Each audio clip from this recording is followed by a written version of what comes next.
উপস্থিত আছেন সাংগঠনিক সম্পাদক নার্গিস জুঁই, উপস্থিত আছেন প্রচার সম্পাদক পাবেল সহ সকল নেতৃবৃন্দ। সবাইকে আমার পক্ষ থেকে আসসালামু আলাইকুম।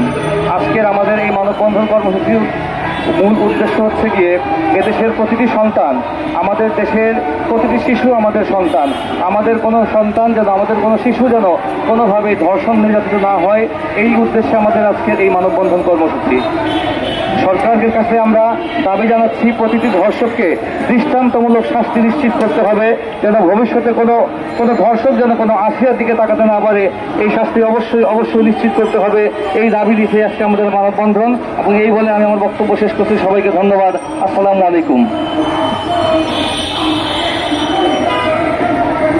এবার বক্তব্য রাখবেন পুরান ঢাকা সাংবাদিক ফোরামের সাংগঠনিক সম্পাদক নার্গিস জুঁই।